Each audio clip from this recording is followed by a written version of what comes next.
Guys, good afternoon yon. So, meron tayong gagawin. Isang KSC MP9. So, gas blowback rifle to. Gusto lang naman yung owner dito is upgrade up to 430 FPS. Kasi ang FPS ito ngayon is nasa 300 plus lang. So, let's say mga 360. Yan, 360 to 370. So, pakita ko sa inyo guys, GBBR. Semi. Hinahawakan ka pala yung bolt cuts niya na. Kasi sasabit yan, walang bala. Then, pull auto.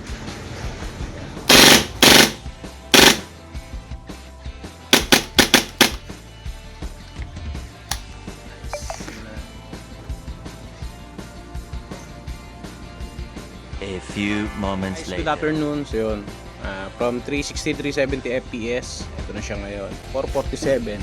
So makita nyo guys, wala tayong pinalta na barrel. So tayong half of rubber lang, tsaka modification sa nozzle lang ginawa natin. So test tayo ulit. 446.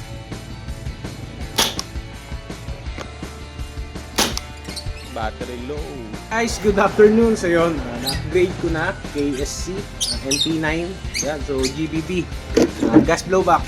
So from 360, 370 FPS, ang tayong ginawa lang natin sa kanya is meron tayong pinalitan sa nozzle, meron tayong modification na ginawa, then half of rubber, yun, nagpalit tayo. So, pwede ko pa siyang paabutin actually ng mga 500 plus FPS kahit ganito kaliit guys. Depende yan sa modification na gagawin ko sa nozzle. Anyway, request lang naman ni owner is 450 at yun, naabot naman natin. So, 447 FPS, hindi na masama. Ayan. So, test ko muna sa inyo, pakita ko sa inyo yung GBB. Loaded. Napakaganda niya, napakaganda.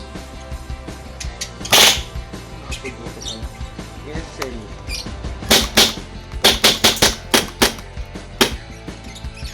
Lock pag walang bala. Kaya lang sir, sa owner nito, maraming salamat. Ready na mga buwas. Yun, okay na. Let's go. Pwede na ilaro.